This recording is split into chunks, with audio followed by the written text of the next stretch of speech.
It premiered right after Super Bowl 22 on January 31st, 1988, and America stopped flipping channels forever. The Wonder Years wasn't just another sitcom thrown into the lineup. It was something rare, a television show that felt less like entertainment and more like memory. Set between 1968 and 1973, it captured the awkward, beautiful, heartbreaking stumble through adolescence against the backdrop of a nation tearing itself apart. Narrated by a voice that sounded like wisdom earned through years of getting it wrong, built around a family that felt so real you half expected to smell dinner cooking through the screen. That was the magic. 6 seasons on ABC, a primetime Emmy after only 6 episodes, and a legacy that has absolutely nothing to do with ratings. This is where they went. 1. Fred Savage. He was 12 years old when the show premiered. Already the youngest actor ever nominated for a primetime Emmy for Outstanding Lead Actor in a Comedy Series. Think about that for a second. At an age when most kids are worried about homework and whose mom packed the better lunch, Fred Savage was carrying an entire network series on his shoulders. And he made it look effortless. That kind of talent doesn't disappear, it transforms. After the Wonder Years ended, he did something most child stars never even consider. He walked away from the spotlight and into a classroom. Graduated from Stanford University in 1999 with an English degree. Not because he needed something to fall back on, but because he wanted something more to stand on. Then came the pivot that changed everything. Fred Savage spent the next 2 decades becoming one of television's most sought-after comedy directors. Modern Family. It's Always Sunny in Philadelphia. The Connors. Name a successful comedy from the last 15 years, and there's a decent chance Fred Savage had a hand in shaping it. Before all that, he had already left his mark in The Princess Bride, Vice Versa, and The Wizard. But here's where the story takes a turn they don't put in the reunion specials. In 2022, he was fired as executive producer and director of the Wonder Years reboot after an investigation into alleged workplace misconduct by 6 women on the production. This wasn't the first time. A 1993 lawsuit from a costume designer had been settled out of court years earlier. Hollywood's response? Silence. In February 2025, he told the New York Times he had founded Timepiece Grading Specialists, a watch authentication company born from a genuine passion for mechanical watchmaking. He still lives in Los Angeles with his wife Jennifer Stone Savage and their 3 children. Kevin Arnold shaped a generation. That part isn't going anywhere. But the man behind the boy? He's been building something entirely different. 2. Dan Lauria. Before he was Jack Arnold, he was the real thing. A Vietnam War veteran. A Marine Corps platoon commander who served near the Cambodian border. When he stepped onto the set of The Wonder Years, he wasn't acting. He was remembering. Dan Lauria understood Jack Arnold from the inside out, the frustration of a Korean War vet watching the next generation fight another war nobody understood, the quiet desperation of a man who built furniture on weekends just to feel something real with his hands. Born in Brooklyn in 1947, he spent years building a career one guest spot at a time before the Wonder Years made him the face of American fatherhood. After the show, he never stopped working. Independence Day. Sullivan and Son. From the Earth to the Moon. Over 50 stage productions as performer, writer, and director. In 2010, he played Vince Lombardi on Broadway opposite Judith Light. The reviews were extraordinary. He returned to Broadway in 2013 in A Christmas Story, the musical. In 2024, he appeared in the Reagan biopic as Speaker Tip O'Neill. As of August 2025, he was starring in his own play, Just Another Day, at the Odyssey Theater in Los Angeles. Still working. Still earning it. Jack Arnold would have approved. 3. Allie Mills. She reportedly wore one of her own mother's old dresses to her audition. That's the kind of instinct you can't teach. Born in Chicago in 1951, Allie Mills had been working since the 1960s, Mr. Novak, The Waltons, Cass, before the Wonder Years made her television's definitive mother of her era. She made Norma warm without making her soft. Did it for 6 years without ever overplaying a single moment. After the show, she had a recurring role on Dr. Quinn, Medicine Woman, and a long run as Pamela Douglas on The Bold and the Beautiful starting in 2006. Then in October 2022, she stepped into one of daytime television's most iconic villain roles, Heather Weber on General Hospital. It seemed risky. It worked completely. In 2023, she won her first Daytime Emmy for the role. Then in October 2025, at the Pasadena Civic Auditorium, she won a second. She was 74 years old at the podium. She told the audience to keep their spirits high. Norma Arnold would have proud. 4. Jason Hervey. He was the brother you loved to hate, and nobody played it better. Wayne Arnold was one of television's great sibling antagonists, the kind of older brother who made you grateful for every inch of personal space you could claim. Jason Hervey, born in Los Angeles on April 6, 1972, committed to it completely. He had already appeared in over 250 commercials and had cameos in Back to the Future, Pee-wee's Big Adventure, Monster Squad, and Police Academy 2 before Wayne Arnold made him famous. When the show ended, he pivoted immediately to producing. At 17, during the show's run, he had already created and produced 26 episodes of Wide World of Kids.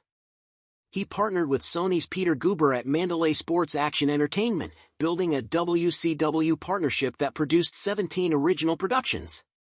He then co-founded Bischoff Hervey Entertainment with Eric Bischoff, producing I Want to Be a Hilton, Scott Baio is 45 and Single, and Hulk Hogan's Celebrity Championship Wrestling. In 2013, he co-founded MX Digital, a celebrity-themed online gaming company. As of 2024, he continues working in production and game development. He married his wife Shannon in 1998. Wayne Arnold grew up to become a builder. Nobody would have guessed it from the sneering. 5. Olivia d'Abo. She was the free spirit. The older sister who went her own way and made Kevin feel the pull of a bigger world. Karen Arnold was countercultural, idealistic, and impossible to pin down.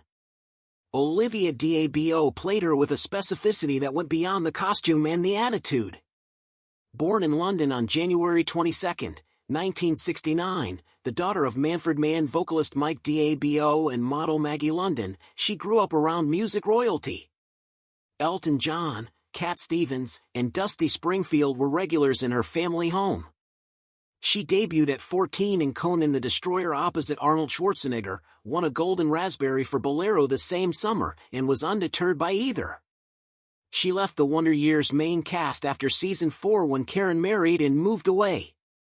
Her on-screen husband was played by a then-unknown David Schwimmer in his first recurring television role. She returned for the series finale. The career she built afterward was unusually wide. The Single Guy. Wayne's World 2. Law and Order, Criminal Intent as recurring serial killer Nicole Wallace between 2002 and 2008. Voice work across decades, Luminara Unduli in Star Wars, The Clone Wars, a role she reprised in The Rise of Skywalker in 2019. Black Widow in Ultimate Avengers. Jane Porter in The Legend of Tarzan. The Odd Couple on Broadway in 2005 alongside Matthew Broderick and Nathan Lane. In May 2024, she joined the soap opera The Bay as the villainous Garrett Martin and immediately became a standout. The performance earned her a 2025 Daytime Emmy nomination for Emerging Talent in a Daytime Drama Series, putting her at the same ceremony as her old TV mother, Allie Mills. Karen Arnold always found her footing. Olivia d'Abo never lost hers. 6. Danica McKellar. She was nearly not cast. The producers chose between Danica McKellar and her own sister Crystal. With days to spare before shooting began, they picked Danica, built a new character around Crystal, and Winnie Cooper became one of the most enduring first loves in television history. McKellar was born January 3, 1975 in La Jolla, California, and had made her screen debut at 10 in a 1985 episode of The Twilight Zone. What she brought to Winnie, quiet, grounded, never overworked, is considerably harder than it looks, especially at 13.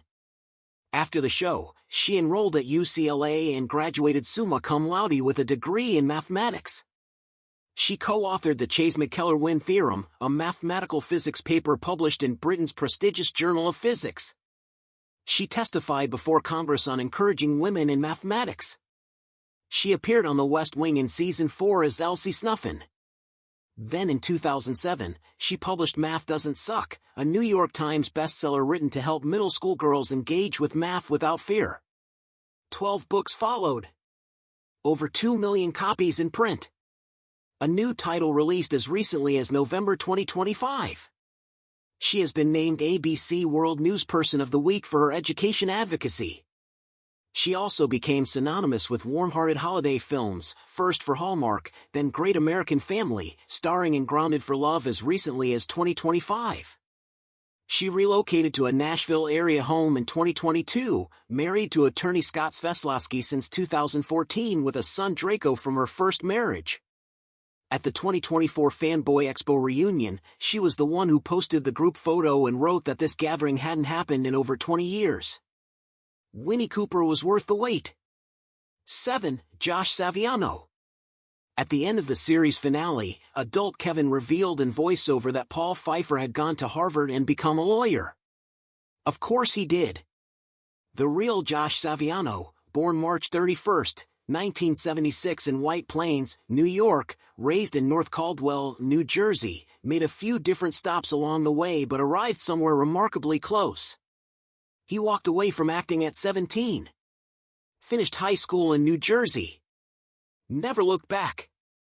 He graduated from Yale in 1998 with a political science degree, serving as president of his fraternity along the way, then earned his J.D. from the Benjamin N. Cardozo School of Law at Yeshiva University. He was admitted to the New York Bar. He joined Morrison Cohen LLP, became senior counsel in 2011, and partner in 2013, specializing in corporate and intellectual property transactional law. His focus was the specific territory where artists and brands collide. A place where his unusual background as a former child actor gave him insight no purely legal education could provide. He had lived the experience from the inside. In 2014, he returned to the screen for 3 episodes of Law and Order, SVU, playing a lawyer. The most perfectly self-aware cameo in television history. He founded Act 3 Advisors in 2015 and Spotlight Advisory Group in 2018, both dedicated to helping creative talent build and protect their brands commercially. As of January 2025, he serves as Chief Intellectual Property Officer at NCO Entertainment. Paul Pfeiffer became a lawyer. Josh Saviano became something even better, the guy who helps artists keep what they've built. 8. Daniel Stern. He never appeared on screen. 6 seasons. 115 episodes. And he was only ever a voice. Warm. Unhurried. Carrying the specific weight of a man looking back on his own life with clarity he didn't have the first time around. Daniel Stern was the emotional spine of the Wonder Years in a form you could feel but never see. And it is worth saying plainly, the show would not have been the same show without him. Born August 28, 1957 in Bethesda, Maryland, he had dropped out of high school, moved to New York, studied at the HB Studio, and built a film career across the late 70s and early 80s. Breaking Away. Stardust Memories.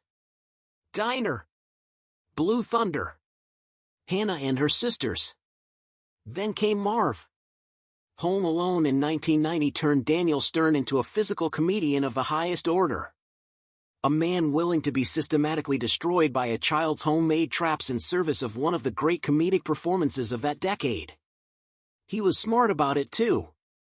For Home Alone 2, he negotiated a percentage of the gross, which ultimately earned him an additional $3.59 million.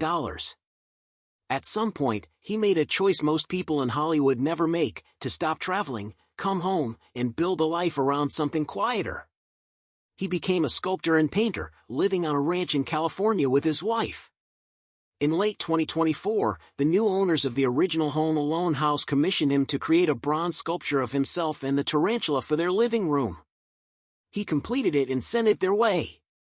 30 years of giving Kevin Arnold a voice. Then he went quiet on purpose and got good at something else entirely.